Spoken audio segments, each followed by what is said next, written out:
तो Pakistan cricket board ने Asia cup और ट्रांजिशन सीरीज के लिए 17 मेंबर स्क्वाड अनाउंस किया है। सबसे बड़ा क्वेश्चन जो आपका है कि बाबर रिजवान दोनों स्क्वाड में नहीं है और उनके ना होने की वजह भी बताइए। खासकर माइक हैसन ने वजह बताई है कि बाबर आजम स्क्वाड के अंदर क्यों नहीं है। मतलब यानी मुझे शर्म आती है उन क्रिकेटर्स के ऊपर जो टीवी पे बैठ के ये कहते हैं पाकिस्तान का स्टार नहीं है, पाकिस्तान के स्टार नहीं लगाना चाहिए। आप क्या बताना चाह रहे हो? पाकिस्तान का नहीं, मतलब आप कहते हैं कि जी ये पाकिस्तान के साथ वो नहीं है, ठीक है, इनको पाकिस्तान की फिक्र नहीं है। अच्छा है, क्या बताना चाह रहे हो दुनिया को? है क्या वो पाकिस्तानी नहीं है, ये बताना चाह रहे हो?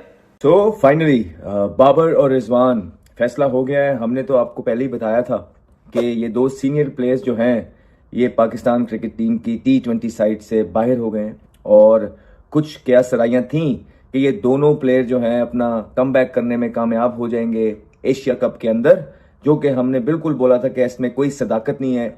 ये चीज़ें सिर्फ सोशल मीडिया की हद तक हैं और वो लोग जो इनके नाम से व्यूज़ बटोरते हैं, जो इनका नाम एक्सप्लॉइट करते हैं, इनको यूज़ करते हैं, वही सारे ये चीज़ें कर रहे हैं और रियलिटी से पाकिस्तान की आवाम को दूर रखते हैं। वही ये सारी कैंपेन्स चलाते हैं बैठ के और इसमें कोई सदाकत वाली बात नहीं है।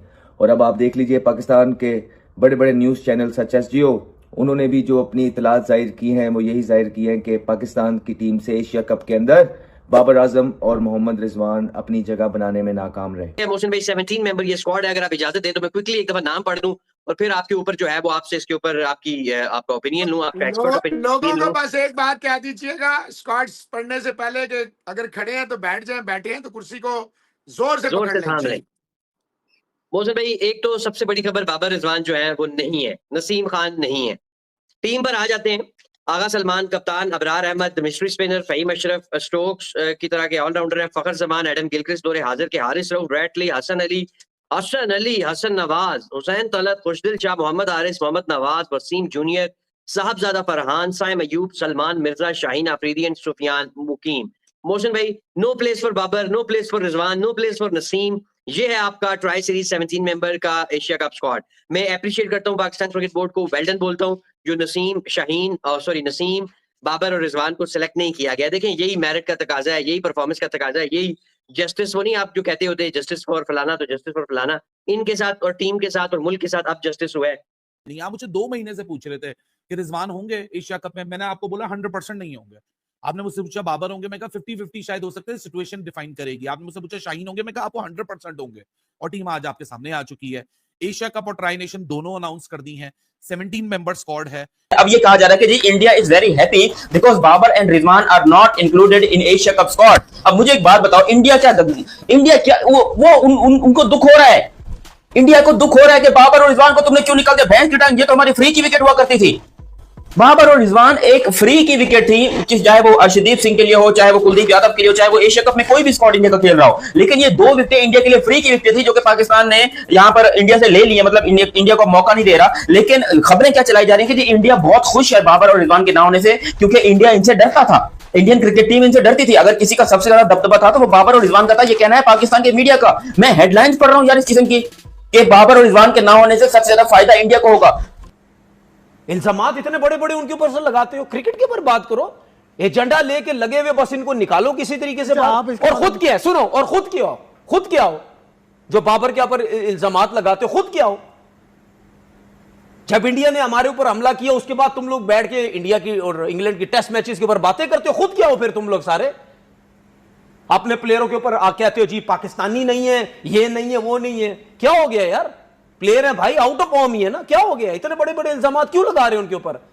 बाबर आजम को यहां तक बोला गया चेयरमैन इसके हाथ में, बाबर आजम को यहां तक बोला गया सिलेक्टर इसके हाथ में, टीम पूरी इसके हाथ में। कौन है भाई वो, कौन है? सब बोला गया बाबर आजम के बारे में। और ये मैं जितनी बातें कह रहा हूं, ये लोग बिठाए गए टीवी चैनल्स पे, इधर उधर कुछ पसंद के बोर्ड के लोग, टारगेट करो उसको, टारगेट करो इसको, मेंटली वीक करो। और ये सब कुछ होने से पहले मैं बोल चुका हूं। आप मेरी लेके जाएं 4-5 साल पहले की जितनी वीडियोस निकालें, क्लिप, मैं बोल चुका हूं उस वक्त। बाबर आजम किसी को बर्दाश्त नहीं है। बाबर आजम पैसा कमा रहा है, किसी को बर्दाश्त नहीं है। कमर्शियल में काम कर रहा है, किसी को बर्दाश्त नहीं है। परफॉर्म नहीं कर रहा है, ये सुन तो लें, ये मैं उस टाइम पहले की बात कर रहा हूं। मैंने ये बोला था जिस दिन इसकी फॉर्म थोड़ी सी आगे पीछे हुई, ये कप्तानी से जाएगा, उसके बाद इसको टीम से भी फारिग करेंगे। मैं उस टाइम से बोल रहा हूं जब ये पाकिस्तान टीम का कप्तान था। फिर उसके बाद कप्तानी से हटाया गया, फिर शाहीन को कप्तानी दी गई। क्या है ये? फिर बाबर ने कप्तानी ले ली। सुन ये तो, गलती है ना बाबर सुन की। तो ले ली है जो भी है। क्यों? सुन तो ले, सुन तो ले ली। अगर उसने कप्तानी ली है, सुन ली है ना, मैं कब बोल रहा नहीं बिल्कुल। ली। जब उससे उसको हटाया गया तो क्यों हटाया गया? सिर्फ यही स्टोरियां बना के, दोस्ती यारी दोस्ती यारी दोस्ती यारी। वही दोस्त यार सारे टीम के अंदर है, उससे आपने कप्तानी ले ली। उसके बाद आपने शाहीन को कप्तानी दी। ये किसके अंडर में हो रहा है? जो उस टाइम क्रिकेट बोर्ड था उसके अंडर में हो रहा है सब कुछ। क्या कर रहा है क्रिकेट बोर्ड? सब अपने आराम सुकून से बैठे हुए, सब प्लेयर्स को लड़वाई जा रहे हैं लोगों के जरिए। जो वहां पे आते हैं क्रिकेटर्स, जिनके हाथ में क्रिकेट दी जाती है, वो क्या कर रहे होते हैं? आपने क्रिकेट नहीं खेली, वो क्यों नहीं सख्ती से स्टैंड लेते? नहीं यार, ये सब कुछ नहीं होना चाहिए। तो जवाब ये है कि बाबर रिजवान दोनों नहीं है। बाबर के ऊपर सवाल उनसे हुआ, माइक हैसन से और आकिब जावेद से भी।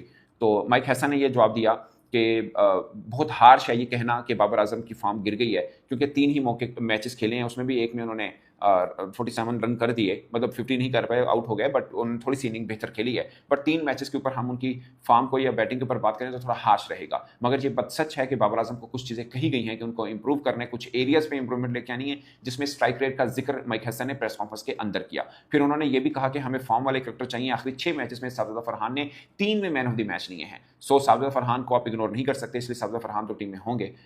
मगर बाबर आजम पाकिस्तान के अच्छे बल्लेबाज हैं, कुछ एरियाज हैं जिस पर बाबर आजम को इंप्रूव करना है, वो इंप्रूवमेंट हो जाती है।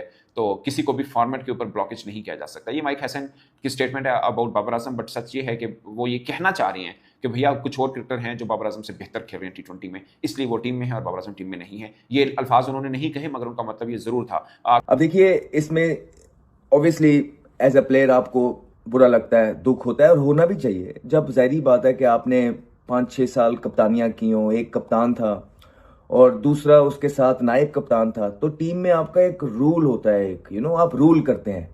हमें एज एन अवाम ये चीज़ों का आइडिया नहीं होता है, हमें पता नहीं होता कि कप्तान के क्या पर्क्स होते हैं, किस तरह वो टीम के अंदर रहते हैं, उठते हैं, खाते हैं, सोते हैं, बैठते हैं। हर एक चीज़ उन्हीं की मर्जी से होती है। सो बाबर आजम और मोहम्मद रिजवान ने अपने टाइम में बड़ा एंजॉय किया होगा, बड़ा रूल किया है। जिस टाइम दिल किया मीटिंग्स रखी, जिसको दिल किया निकाल दिया, जिसको दिल किया रख लिया। जो टीम दिल की खिलाई, जो टीम दिल की ना खिलाई। सारे जो प्लेयर्स यंगस्टर्स होते हैं आपके पीछे पीछे पीछे, आप एक एज अ फादर फिगर आगे चल रहे होते हैं। कोचेज आपके पीछे, सिलेक्टर्स आपके पीछे, पाकिस्तान के कप्तान हैं आप। और जब देखते ही देखते ये सारी चीज़ें रेत की तरह आपकी मुट्ठी से स्लिप हो जाएं तो बड़ा दुख होता है, बहुत दुख होता है। ये वो दुख है, ये वो चीज़ है जो एक्सेप्टेंस करने में जिसका ना बहुत टाइम लगता है।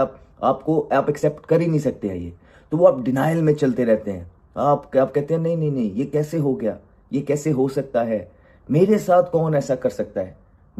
मैं फॉर एग्जांपल बाबर आजम, मैं मोहम्मद रिजवान, मुझे तो दोस्तों पाकिस्तान ने अपनी एशिया कप के लिए 17 सदस्यीय टीम की घोषणा कर दिया है, जिसमें बाबर आजम और रिजवान को उन्होंने बाहर कर दिया है। तो दोस्तों इसमें पाकिस्तानी मीडिया की क्या प्रतिक्रिया आपने देख लिया होगा, कैसे पाकिस्तानी मीडिया चिल्ला रही है, क्योंकि इंडिया ने भी अपना स्क्वाड घोषित किया है और पाकिस्तान ने भी किया, क्योंकि इसमें यही फ़र्क है कि इंडिया के आगे पाकिस्तान की टीम टिक नहीं पाएगी। दोस्तों अगर आपको वीडियो अच्छी लगी तो प्लीज़ लाइक शेयर कमेंट जरूर करिएगा। मिलते हैं दोस्तों अगली वीडियो में, तब तक के लिए गुड बाय, जय हिंद।